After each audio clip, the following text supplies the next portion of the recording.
Welcome grade 12s to some trig identities. This is a fairly long video.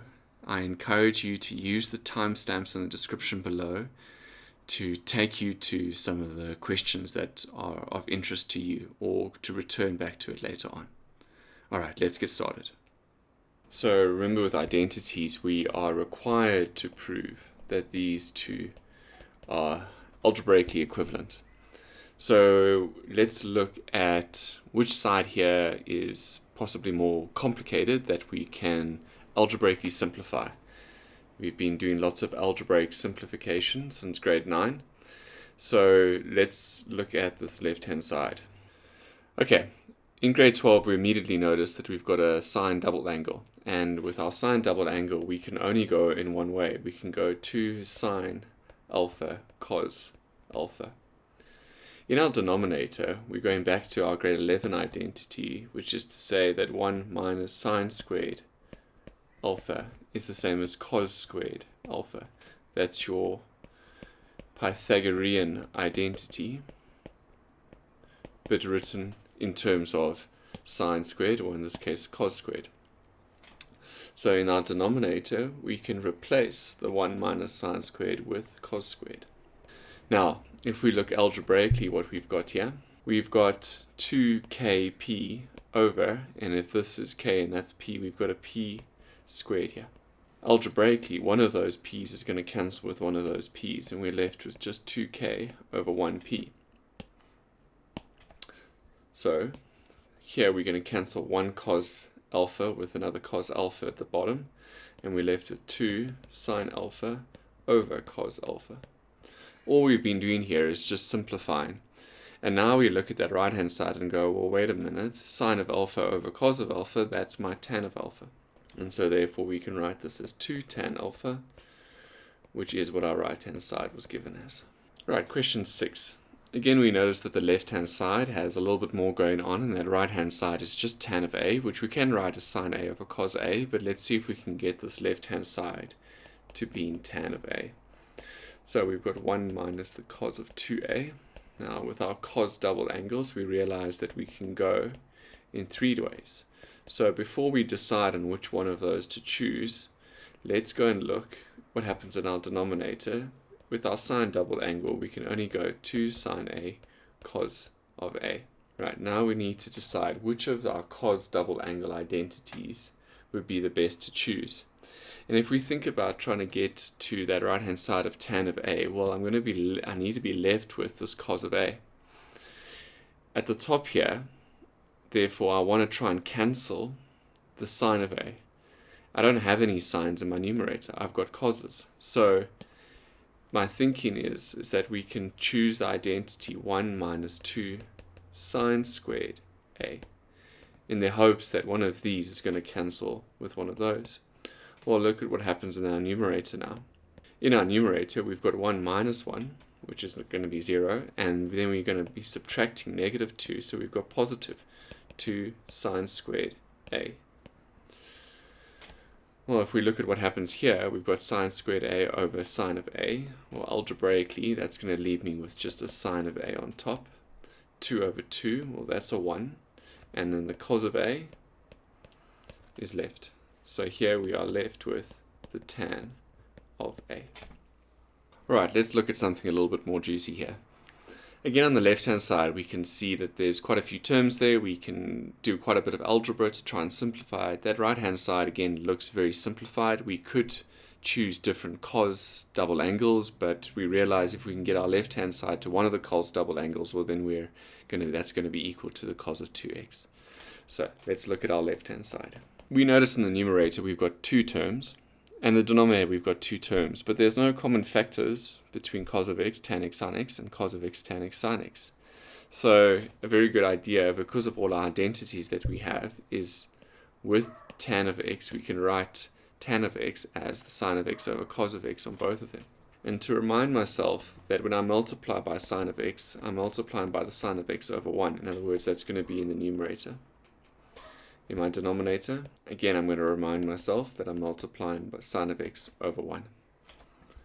Okay, how does that help me now? Well, it doesn't help me that much right now, I don't think, but it does introduce fractions in the numerator and the denominator.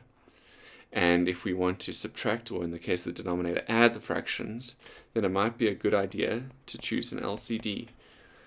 Well, in this case, that's going to be cos of x.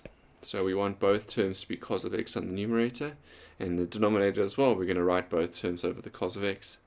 So if I want this first term, cos of x, to be over cos of x, well, that's going to be cos squared x minus, and then we've got the sine squared x. From that, all of that divided by our denominator of the cos of x. Now that's just the original numerator. Our original denominator, well, this first cos of x is going to get multiplied by another cos of x to give me cos squared x plus the sine squared x, all of that over the cos of x. Okay, so let's look at what we've got here. We've got a fraction divided by a fraction. And so when we've got a fraction divided by a fraction, we go back to our primary knowledge of tip and timesing those fractions.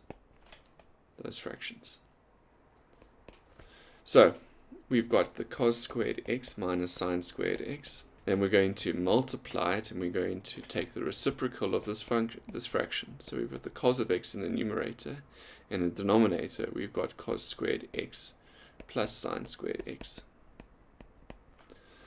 Alright, well, some interesting things happen here. Since we're multiplying, this cos of x over that cos of x is 1. In our denominator in the second term, well, this here is our identity, and we know that this guy is equal to 1. So in fact, all that we are left with is just cos squared x minus sine squared x, which is one of my cos double angle identities. That is the cos of 2x, which therefore is equal to the right-hand side. Okay, again here we have a very simple right-hand side, just the tan of x. But our left-hand side, we've got quite a lot going on. So let's start with the left-hand side. Okay, what can we see here? Well, I can take sine as a common factor out immediately. So let's take sine as a common factor out. And of course, we're probably going to write that tan of x as sine of x over cos of x. So we only have one sine x times, and then we're going to write this here as the sine of x over the cos of x. So sine was our common factor, and we've changed tan of x to sine of x over cos of x. Okay, again we see here that we are adding, and then this now is a fraction. So if we're adding fractions, again we might want to choose an LCD of the cos of x inside the bracket. So I've got the sine of x, and then inside the bracket we're going to have here, I need to multiply this by the cos of x over the cos of x. So therefore here I'm going to have cos squared x plus, and then this is the sine squared x, all of that over the cos of x. Here at the numerator is your grade 11 Pythagorean identity. Well, we know that the cos squared plus sine squared x is 1, so we're going to have the sine of x multiplied by 1, all of that divided by the cos of x, which therefore is equal to the tan of x again, which is equal to our right-hand side. Alright, question 5. Again, we've got this right-hand side just of tan theta. So our left-hand side, we can see that we've got lots to do there, so let's start with the left-hand side. Okay, we need to notice our grade 12, we've got a double angle in the numerator and a double angle in the denominator. Well, with the sine of 2 theta, we can only make this one thing. We can have the sine of theta minus 2 sine theta cosine theta. Okay, so which of our cos double angle identities are we going to choose? Well, it's maybe not immediately apparent to you. So what we can do is we can factorize out the sine theta in the numerator. 1 minus 2 cos theta. Now, why am I looking to factorize? Well, if I look at my right-hand side, that's just a single term. And in this fraction here, I've got 2 terms in the numerator and 2 terms, in fact 3 terms in the denominator. So how are we going to cancel anything? Well, we cannot cancel terms, we can only cancel factors. So I'm looking to try and factorize in my numerator. Well, I have managed to do that. But in my denominator, I cannot factorize if I've got a theta and a 2 theta. So I'm going to have to choose one of my cos 2 thetas. But now that I see in my numerator I've got 1 minus 2 cos theta, I'm going to choose to write the cos of 2 theta as 2 cos squared theta minus 1. So if we go and do that in our denominator, we've got the cos of theta minus, and then in brackets, because we're replacing this with two terms, we're going to have 2 cos squared theta minus 1. And then don't forget about that original minus 1. Well, this is looking promising because in our denominator now becomes cos of theta minus 2 cos squared theta. And here I'm going to have plus 1, minus 1. Well, that leaves me with no more constants. Now this is looking very promising because now in my denominator cos theta is a common factor, which leaves me with 1 minus 2 and just 1 cos theta. In my numerator I've got the sine of theta, and I notice that this bracket is exactly the same. So this factor over that factor, it becomes a 1. The sine of theta over the cos of theta is the tan of theta, which is what they gave me on the right hand side. Alright, question 11. Alright, this one here is looking fairly complicated on both the left hand side and the right hand side, and we may have to go and do something with both sides. Now, on that left hand side, we can immediately see that we've got tan of x and tan of x in the denominator as well, but we were adding tan to 1 and then subtracting tan from 1. That it's not going to be immediately apparent how we can get that right hand side to follow that exact structure. So I'm going to start on the left hand side. Immediately with the tan of x, we can rewrite the tan of x as 1 plus sine of x over the cos of x. 1 minus the sine of x over the cos of x. In our numerator, we've got an LCD of cos of x again, and the same thing in our denominator, an LCD of the cosine of x. So we're going to have here cos of x plus sine of x over cos x, and the denominator we're going to have cos of x minus the sine of x over cos x. Okay, we saw this earlier, that here we are dividing fractions and we can tip and times those fractions. So we've got the cos of x plus sine of x, all of that over cos of x, multiplied by, and now we tip this fraction, the cos of x, the reciprocal, cos of x minus the sine of x. Well, because we're multiplying, that becomes a 1. That leaves us only with cos of x plus the sine of x over the cos of x minus the sine of x. That is pretty simple. It doesn't seem like we can do much more there, but it seems to be quite a far way away from our right hand side. Now one option we have here is that we can go that right hand side, apply some double angles for sine, apply some double angles for cosine, and try and simplify it down to the same answer we see, to the same expression we've got here. However, I'm going to show you that it's possible with a little bit of careful thought that we can get this left hand side to be that right hand side. And the idea that we're going to use here is we are going to multiply both the numerator and denominator by 1. If we multiply by 1, the expression will stay the same value. However, we're going to choose a particular one. We're going to choose cos of x plus sine of x, and we're going to multiply the denominator as well by the cos of x plus the sine of x. Now you may be thinking, why would we do that? Well, in our denominator, we've got a difference of 2 squares. Some of you should see immediately that this is going to be cos squared x minus sine squared x, which is my cos double angle. And if I look in my original numerator here, that is my cos double angle. That's what I'm working towards. Furthermore, we've seen this before in our numerator, where this FOIL becomes a special thing and we get identities out of that FOIL. So let's go and do that and see what happens. In our denominator, we get cos squared x minus sine squared x as a difference of 2 squares, a plus b, a minus b, a squared minus b squared. And our numerator, we need to go and do a bit of FOIL here. Alright, so we're going to get cos squared x from our first terms. Our outers and our inners are the same. Cos x, sin x, cos x. So we get 2 sin x, cos x. That should ring a bell.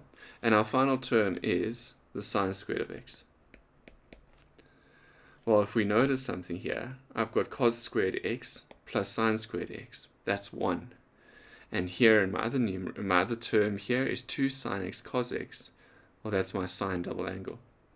So in my numerator, I've got a 1 that comes from Pythagoras plus the sine of 2x.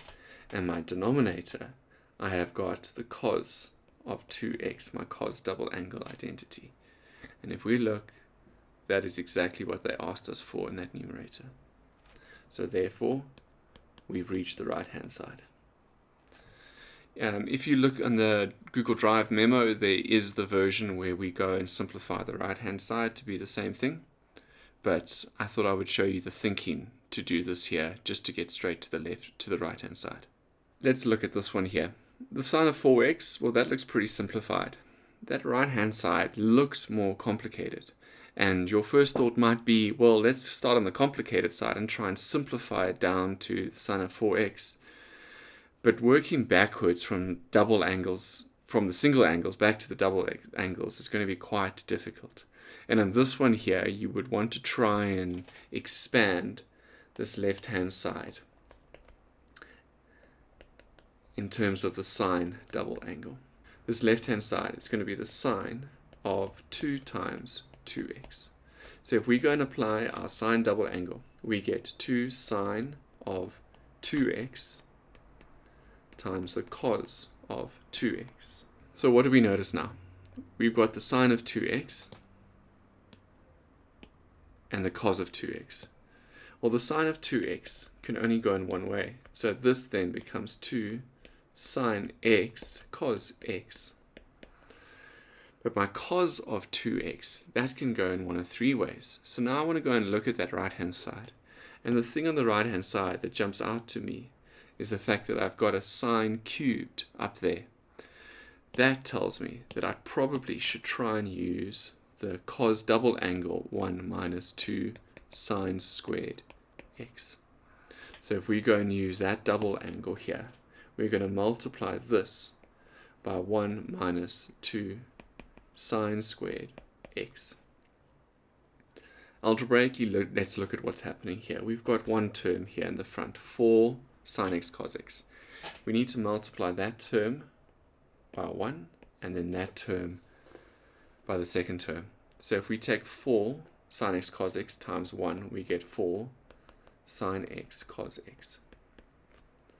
And then we're going to subtract from that second term, and we've got 4 times 2, which gives me that 8 on the right-hand side.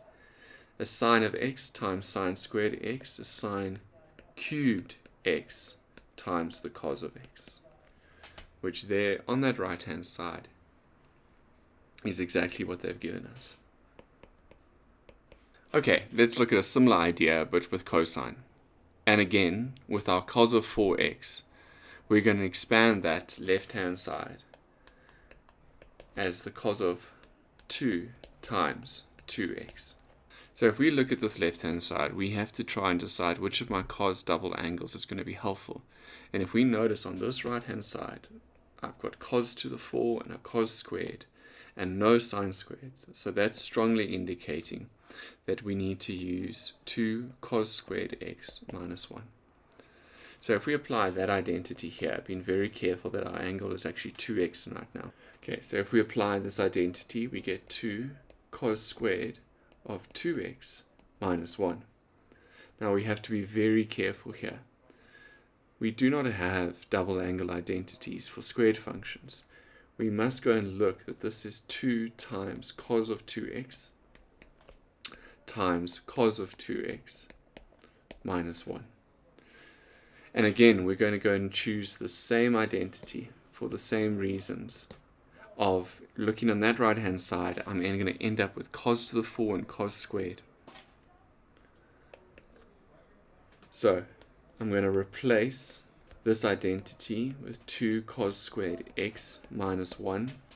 And I'm going to replace the second one again with the same identity, 2 cos squared minus 1, not forgetting about the minus 1 at the end. Okay, let's go and look at what happens when we do some FOIL here. We're going to get 2 times 2 is 4. Then we say cos squared times cos squared. We're going to get cos to the 4x. That's what we had on that right-hand side in the original identity. Our outers are going to be negative 2 cos squared x, and the inners also negative 2 cos squared x. So that when we add those together, we get negative 4 cos squared x. Negative 1 times negative 1 is positive 1 minus 1. If we go and distribute in the 2, we get 2 times 4 is 8 cos to the 4x. 2 times negative 4 is negative 8 cos squared x. And 2 times positive 1 is positive 2 minus 1. Our final like terms there leaves us with 8 cos to the 4x minus 8 cos squared x plus 1, which is your right-hand side. Okay, let's look at D. D has a star, which means it's a bit of a challenge. Okay, let's start on our left-hand side because we can see things to do in the numerator and the denominator there. In my numerator, we can see that we've got a common factor of 2. If we take the 2 out, we get 1 plus cos of x.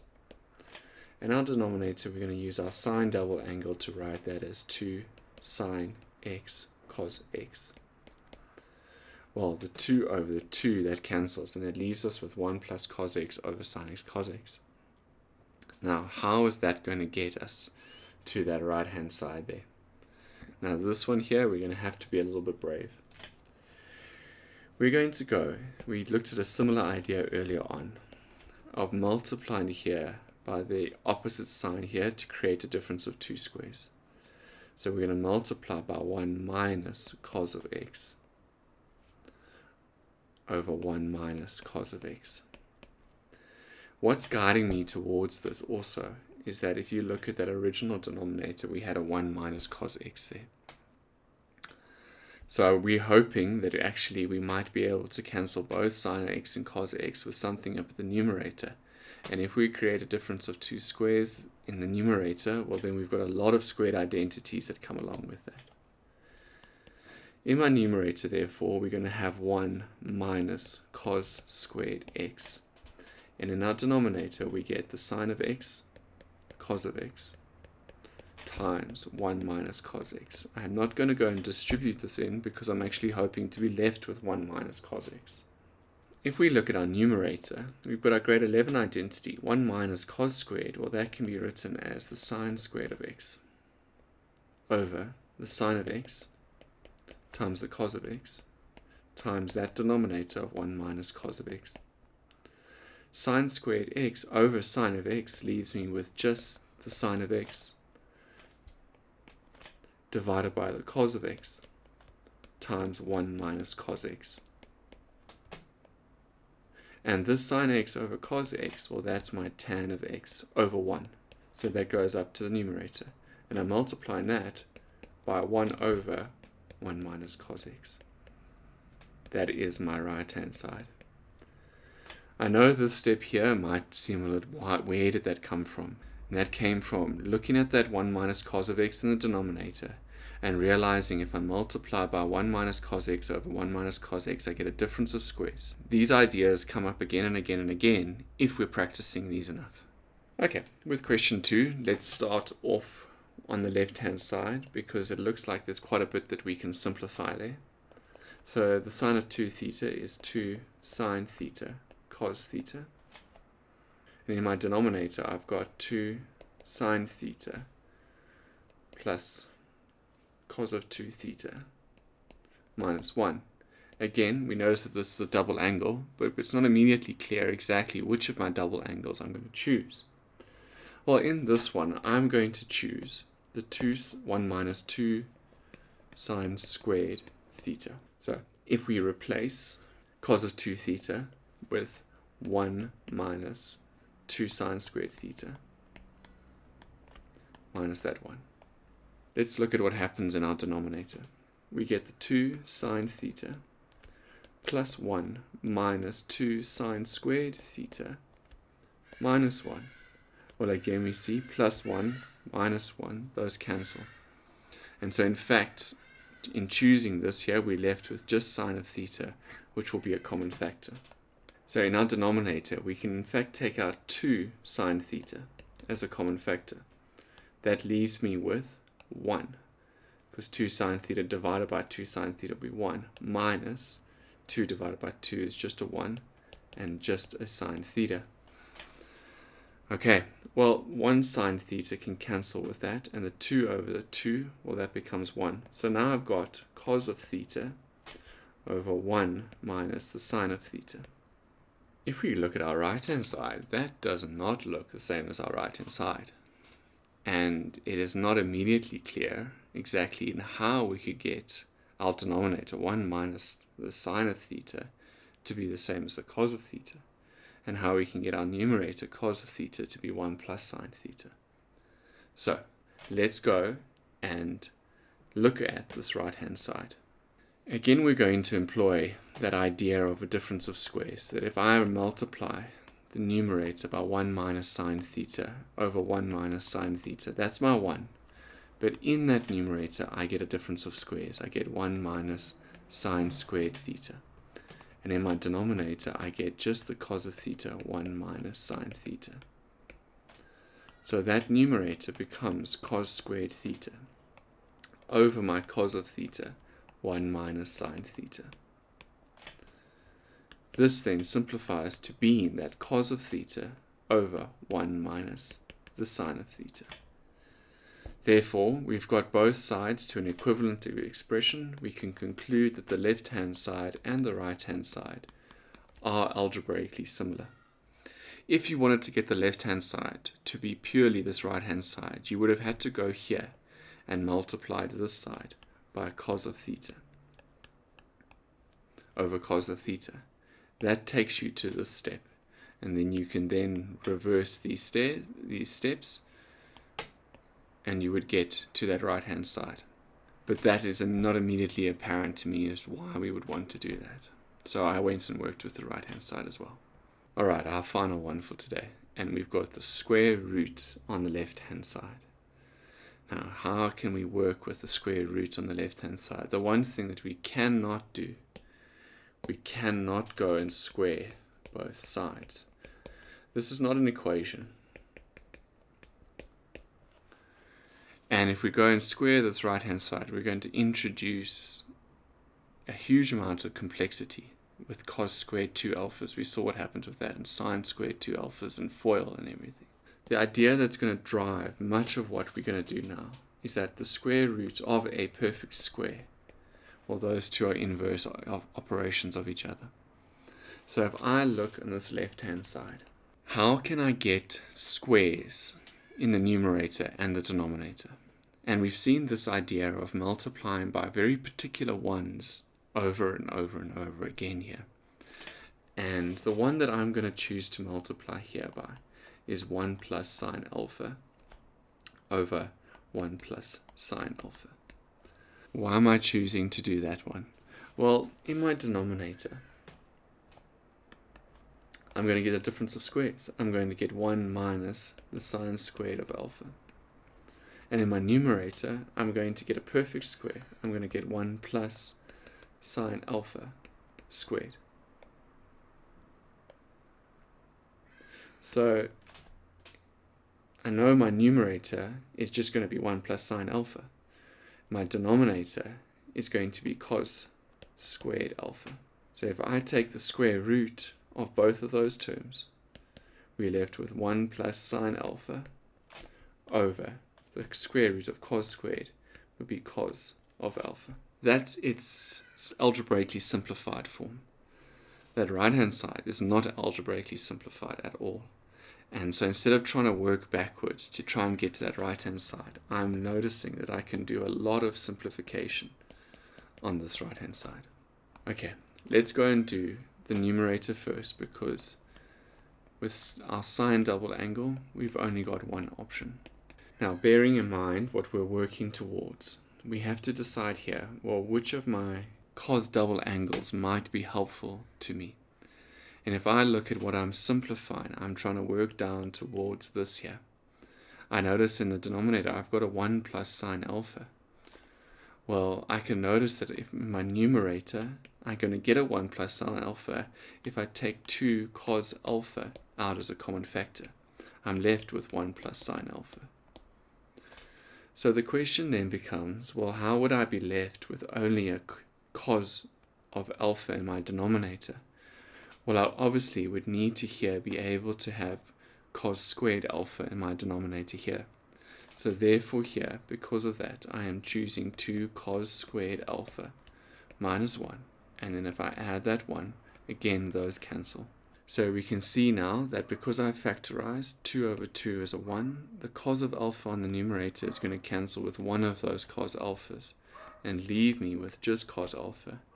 And my numerator, 1 plus the sine of alpha. So therefore, my left-hand side is equivalent to my right-hand side. I hope that was helpful. There's plenty more identities to practice. Using some of these ideas, keep trying. Look sometimes, can I multiply by a 1? Look at your right-hand side. Can I simplify that right-hand? So how am I going to work towards the right-hand side? Can I simplify the right-hand side as well to get down to an equivalent expression? Keep going. Best of luck.